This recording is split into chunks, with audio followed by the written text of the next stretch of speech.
नमस्कार, आदाब, आप सभी का स्वागत है वाह नवाब वाह के नवे एपिसोड में। दोस्तों, पिछले एपिसोड में मैंने आपको बताया अवध के तीसरे नवाब शुजा-उद-दौला के बारे में और ये भी बताया कि कैसे आसफ-उद-दौला अवध के चौथे नवाब बने और उनसे जुड़े कुछ रोचक किस्से। कहा जाता है कि मुगल सम्राट अकबर ने राजा टोडरमल को ये जिम्मा दिया कि पूरे हिंदुस्तान को 12 सूबों में विभाजित किया जाए। इसमें एक बहुत बड़ा सूबा था अवध। संस्कृत भाषा से ये शब्द आया है अवध।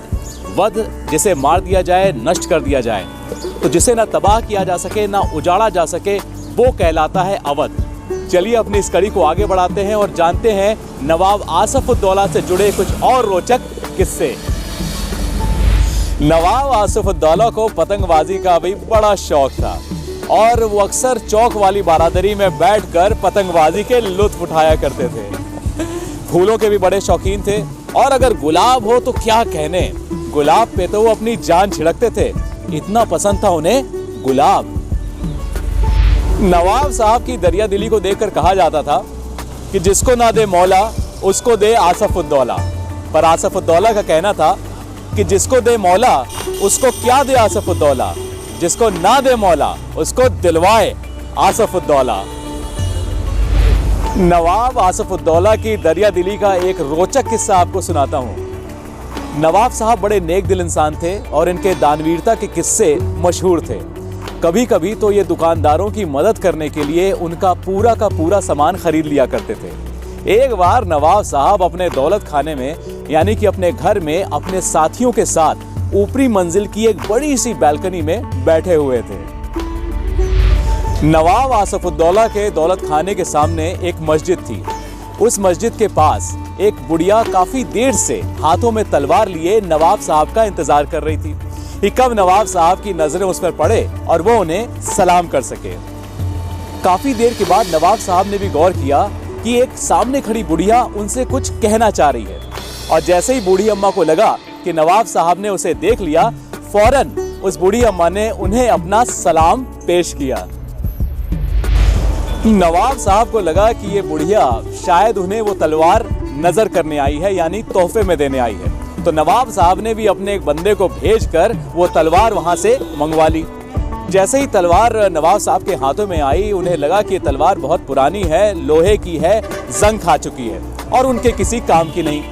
तो नवाब साहब ने वो तलवार वापस उस बुढ़िया को भिजवा दी और कहलवाया कि ये तलवार उनके किसी काम की नहीं है, हाँ अगर किसी चीज की जरूरत हो तो वो पूरी की जा सकती है। बुढ़िया ने उस तलवार को वापस ले लिया और उसे उलट पलट कर देखने लगी। नवाब साहब ने जब बुढ़िया को ये करते हुए देखा तो उन्हें बड़ा अजीब लगा। उन्होंने अपने छत से ही खड़े होकर जोर से पूछा, क्या तुम्हें लगता है कि ये तलवार मैंने बदल दी या उसमें से कुछ निकाल दिया? नवाब साहब की इतनी कठोर बातें सुनकर उस बुढ़िया की आंखों में आंसू आ गए।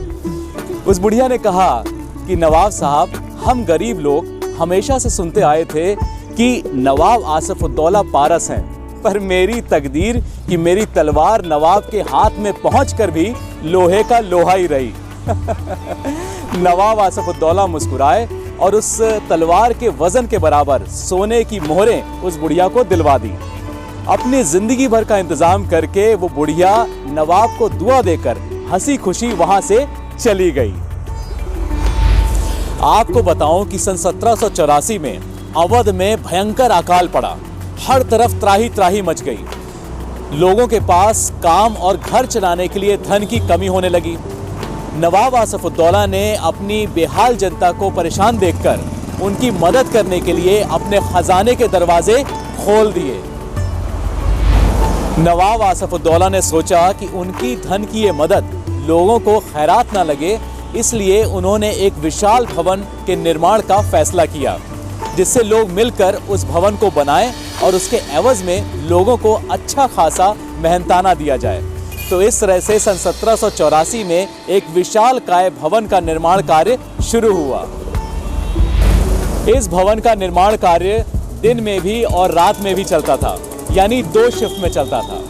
पहली शिफ्ट यानी दिन में वो लोग काम पे आते थे जिन्हें मजदूरी करने में कोई दिक्कत नहीं थी, और दूसरी शिफ्ट यानी रात में समाज के उच्च वर्ग के लोग जो मजदूरी करना अपनी बेइज्जती समझते थे, काम पे आते थे। और नवाब साहब ने उन्हें क्या काम दे रखा था, ये भी अब आप सुन लीजिए। नवाब साहब ने उनसे कहा कि दिन भर में जितना भी भवन का निर्माण हो, रात भर में उसका 1/3 भाग आप लोग गिरा दीजिए। इसलिए दिन में भवन बनाने वालों को और रात में भवन गिराने वालों को, दोनों को अच्छा खासा धन दिया जाता था। वाह नवाब आसफुद्दौला, वाह। कहा जाता है कि सन 1784 में इस भवन का निर्माण कार्य शुरू हुआ और लगभग 6 साल यानी कि 1790 में भवन बनकर तैयार हुआ। इस भवन को बनाने के लिए जो आर्किटेक्ट आए थे वो ईरान से आए थे, जिनका नाम किफायतुल्लाह था। कुल लगभग 22,000 लोगों ने मिलकर इस भवन का निर्माण किया और इस भवन को बनाने में उस समय लगभग 1 करोड़ रुपए की लागत आई। लोगों को रोजगार देने के उद्देश्य से बनाया गया भवन बड़ा इमामबाड़ा के नाम से मशहूर हुआ। ये जो आप मेरे पीछे देख रहे हैं, यही है बड़ा इमामबाड़ा। और लखनऊ अगर कोई टूरिस्ट आता है तो यहाँ के लोग ये कहते हैं, अमा बड़ा इमामबाड़ा देखे बगैर मत जाना। वाह इमामबाड़ा, वाह। कहा जाता है कि बड़ा इमामबाड़ा के मुख्य हॉल के नीचे नवाब आसफुद्दौला ने एक भूल भुलैया बनवाई थी, जिसमें यदि कोई आदमी चला गया तो भटक कर रास्ता भूल जाता था और बाहर नहीं निकल पाता था। उस भूल भुलैया से बाहर निकलने का रास्ता सिर्फ नवाब आसफुद्दौला को और उनके आर्किटेक्ट किफायतुल्लाह को ही पता था। बाद में अंग्रेजों ने इस भूल भुलैया के एंट्रेंस यानी कि प्रवेश द्वार को हमेशा के लिए बंद करवा दिया, जो कि मुख्य हॉल के ऊपरी भूल भुलैया से आज भी देखा जा सकता है।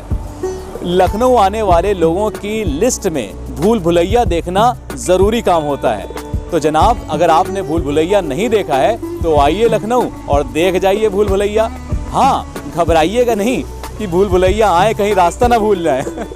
तो आपको रास्ता दिखाने के लिए यहाँ बहुत सारे गाइड्स हैं। और हाँ, आपको बता दूं कि हम लखनऊ वाले रास्ता भटकाते नहीं, रास्ता दिखाते हैं। वाह लखनऊ वालों, वाह। नवाब आसफुद्दौला को शेर व शायरी का भी बड़ा शौक था और वो आसिफ नाम से शेर लिखा करते थे।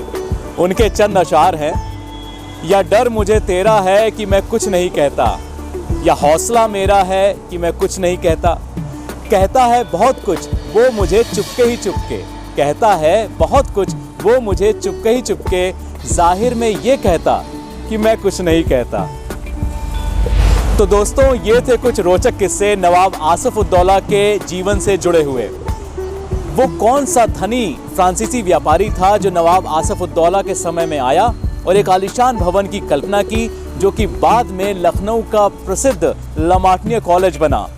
क्यों नवाब साहब खाना खाने के बाद गोमती नदी में जाकर बैठ जाया करते थे, और अवध के 5वें नवाब कौन हुए, ये सब बातें मैं आपको बताऊंगा अपने अगले एपिसोड में। तब तक आप खुश रहें, स्वस्थ रहें और हाँ, देखते रहें वाह नवाब वाह।